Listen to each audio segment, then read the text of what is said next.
Yang saya hormati yang mewakili Wali Kota Probolinggo, yang saya hormati Bang Madin Probolinggo, Ibu Erwin Cahaya beserta tim. Dan pada siang hari ini saya ditemani tim saya, penyuluh hukum media Pak Arif. Terima kasih. Kota Probolinggo yang insya Allah dalam keadaan sehat walafiat. Saya sebetulnya kalau menghadapi signifikan dari astacita yang beliau canangkan, dan kita ingat bahwa Undang-Undang Dasar Negara Republik Indonesia tahun 1945, kita ingat kalau zaman sekolah dulu kita dikenalkan dengan 4 pokok pikiran yang melandasi munculnya gerakan yang dilaksanakan oleh Bapak Presiden. Yang pertama adalah upaya bahwa negara hadir di tengah-tengah masyarakat. Negara hadir dalam rangka memberikan perlindungan terhadap segenap bangsa Indonesia, seluruh masyarakat Indonesia. Kalau mengatakan negara hadir, maka saat ini seluruh kegiatan aktivitas semua digerakkan dari bawah, digerakkan dari tingkat desa, kelurahan, yang merupakan pionir ujung tombak dari pemerintahan. Banyak kegiatan yang harus kita lakukan dan harus kita kerjakan.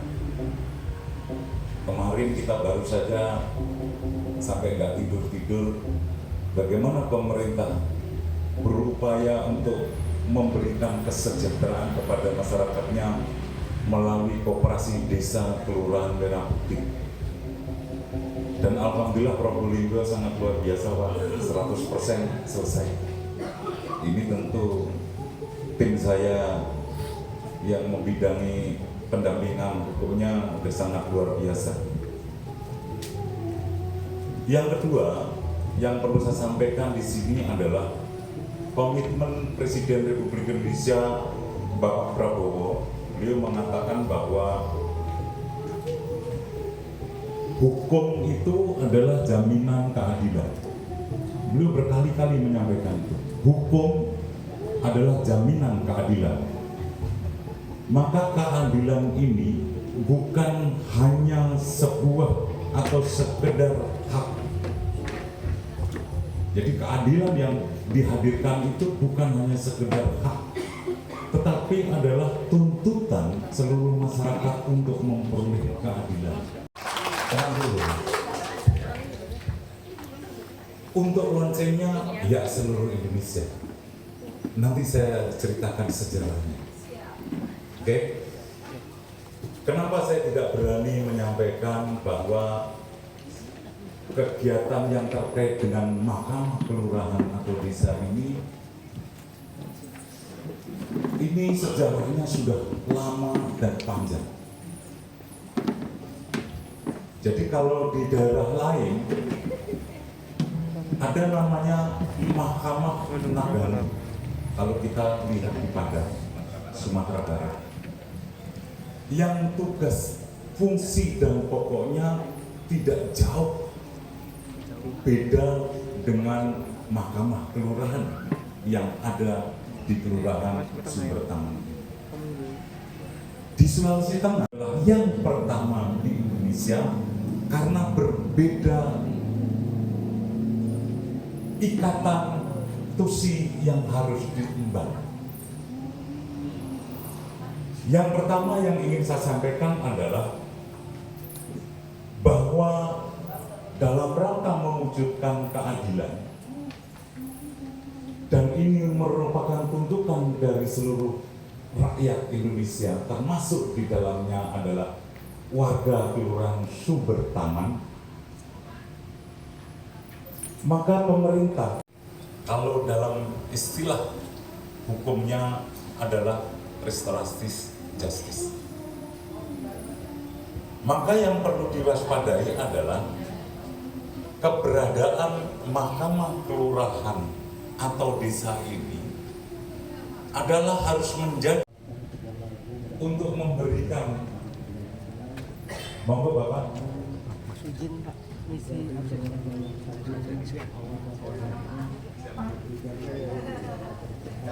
Monggo Bapak Pak Ketua mengizin.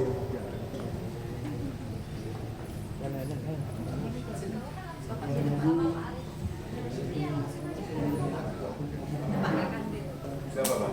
Haris Pak. Iya Pak, saya izin.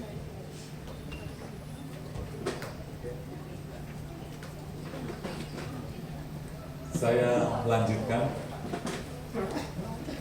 bahwa di setiap desa saat ini kita sudah mulai membentuk paralegal.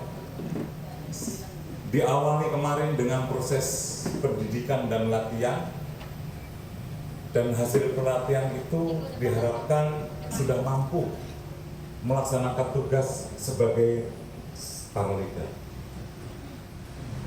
Dan saat ini lagi pelaksanaan diklat peacemaker, juru damai,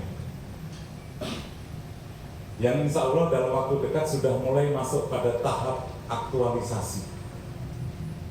Dan tentu bimbingan dari teman-teman tim saya pemberi bantuan hukum ini harus mencermati betul terkait perkembangan paralegal dan peacemaker ini.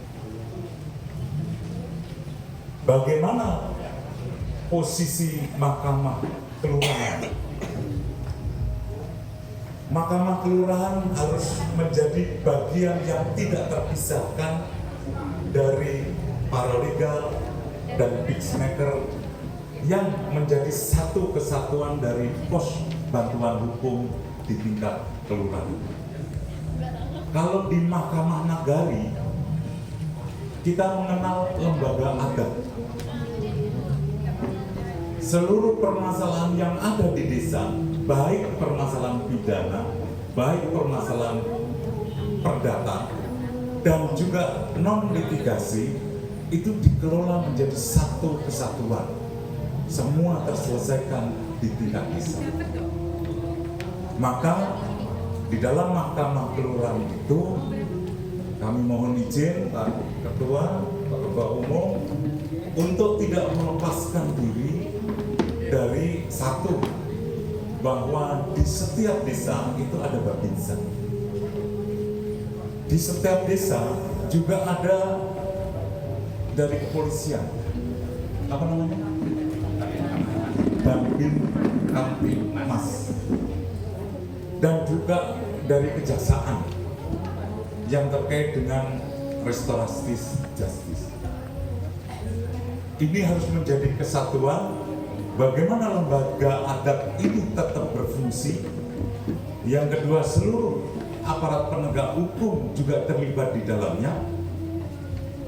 Peacemaker memberikan arahan karena beliau adalah pimpinan kelurahan atau desa, dan paralegal sebagai yang membidangi terkait dengan hukum, pendampingnya adalah pemberi bantuan hukum.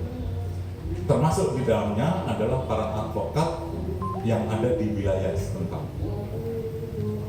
Ini yang harus menjadi rujukan kita semua. Bapak Ibu yang saya hormati, Kementerian Hukum ini juga memberikan bantuan hukum gratis bagi masyarakat miskin yang tidak mampu. Beliau yang menangani. Jadi apabila ada permasalahan-permasalahan hukum, Bapak nggak usah susah-susah cari pendamping yang akan mendampingi Bapak Ibu. Syaratnya adalah surat keterangan dari Pak Lurah. Sangat sederhana. Supaya kita nggak banyak menghabiskan uang, karena pelayanan hukum yang dimiliki oleh Kementerian Hukum itu gratis. Beliau sudah kami alokasikan anggaran. Mudah-mudahan ini memberikan sentuhan hukum di tengah-tengah masyarakat yang tentu saat ini banyak membutuhkan. Dan kegiatan yang kita lakukan pada hari ini juga berkait dengan yang saat ini sudah sampai sambutan mari disahkan terkait dengan KUHP kita yang terbaru, yang insya Allah akan berlaku di tahun 2026. Harus berperan dengan sebaik-baiknya. Harapan kami sudah terselesaikan di tingkat desa. Pertanyaan yang terakhir adalah, apakah ketika sudah diputuskan oleh Mahkamah Kelurahan atau Desa bahwa masyarakat mau menerima atau menindaklanjuti hasil keputusan itu atau tidak? Tetapi karena di dalam unsur Mahkamah Kelurahan itu kita anggap sudah lengkap, sudah ada APH-nya, sudah ada lembaga adatnya, sudah ada lembaga pemerintahannya, sudah ada paralegalnya, sudah ada fixmakernya, sudah ada pendamping hukumnya, sudah ada advokatnya. Mudah-mudahan itu menjadi bagian legal secara hukum. Nanti kalau semua masuk di ranah hukum, lapas dan rutan penuh Pak kalau semua masuk di ranah hukum. Kita pengennya lapas dan rutan menjadi sepi. Karena apa? Kos di lapas dan rutan itu besarnya luar biasa. Makanannya saja Masya Allah, belum yang lain-lain. Negara ngucurin anggaran terus lebih baik dibagikan untuk kesejahteraan masyarakat. Dengan kehadiran pos Bangkung yang di dalamnya adalah Mahkamah Kelurahan dan Desa, termasuk di dalamnya pergerakan dari teman-teman pemberi bantuan hukum, teman-teman paralegal, teman-teman dari peacemaker. Mudah-mudahan keadilan itu hadir di tengah-tengah masyarakat dan masyarakat tidak susah-susah nyari keadilan di tempat yang jauh, menghabiskan biaya yang banyak, karena di sini sudah bisa untuk dilaksanakan proses dengan cara yang santun, dengan mengutamakan keramah tamahan budaya adat istiadat yang berkembang di wilayahnya masing-masing. Saya sangat bangga bisa hadir di tengah-tengah Bapak Ibu. Saya tadi dari Surabaya memang sengaja mau izin Pak Ketua, saya tidak pakai seragam. Saya ingin berbaur dengan Bapak Ibu semua. Kalau di situ kelihatannya kayak apa? Terlalu formal. Saya ingin merakyat bersama-sama dengan teman-teman semua, bagaimana mengupayakan kita lebih baik lagi. Saya ingat Ibu Gubernur saat ini sangat luar biasa mencanangkan Jawa Timur, Surabaya, gerbang baru Nusantara. Pernah dengar itu? Belum. Jatim, gerbang baru Nusantara. Sekarang tagline-nya seperti itu. Kenapa? Kita nggak sadar bahwa saat ini Jawa Timur itu menjadi jalur lintasan perkembangan perekonomian Indonesia. Semua arus harus melalui Jawa Timur. Dan ekonomi Jawa Timur berkembang dengan sangat luar biasa. Kami di Kementerian Hukum sama dengan di Probolinggo. Kalau saya bilang Jatim pasti hebat. Tapi hebatnya di Kanwil Hukum, hukum semakin kuat, ekonomi bangkit melesat. Ini upaya kita untuk sama-sama membangun Jawa Timur. Jawa Timur harus lebih baik dari provinsi lain. Jawa Timur harus lebih adil, lebih sejahtera daripada wilayah lain.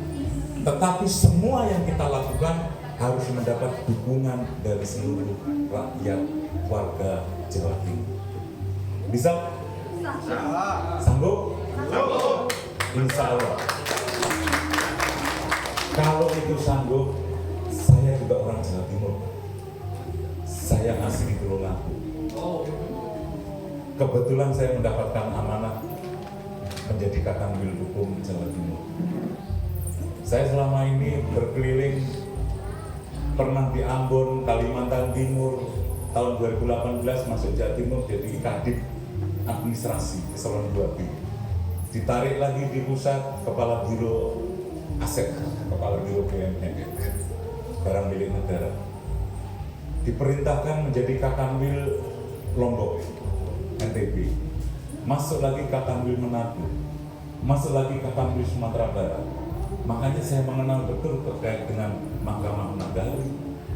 Kalau di Sulawesi itu 15 tahun di sana ada namanya petinggi, Pak. Kalau di Sulawesi itu petinggi itu atau ketua yang membidangi adat. Jadi mohon maaf Pak Lurah, kalau sudah petinggi titah itu lurah kalah, Pak. Karena titahnya itu adalah titah yang terkait dengan adat budaya yang harus dijunjung tinggi.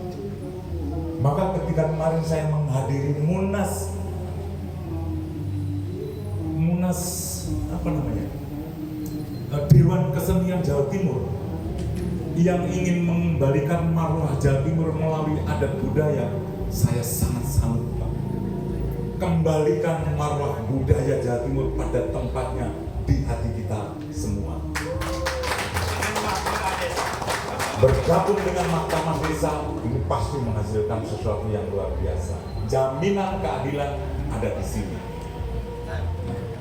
Semangat ini kami mohon dicermati dengan sebaik-baiknya, dan kami mohon seluruh tim yang nantinya akan melaksanakan kegiatan Posbankum di Kelurahan Sumber Taman ini, mudah-mudahan dan saya sangat mengharapkan mampu betul melaksanakan tugas dengan sebaik-baiknya. Kalau ada kendala, katakanlah dalam dialog, dalam mediasi dan sebagainya, mentok. Apa mentok tugasannya sih? Kodok. Wis ora ono jalan meneh. Wis gak ada jalan lain. Saya siap dihadirkan menjadi bagian Kelurahan Sumber Taman untuk hadir bersama-sama. Karena ini adalah jalan yang terbaik bagi kita. Tidak usah menutup penjara. Susah. Us nyusahin keluarga, nyusahin kabeh. Nggih, ngaten mawon. Kurang lebihnya mohon maaf. Wassalamualaikum warahmatullahi wabarakatuh.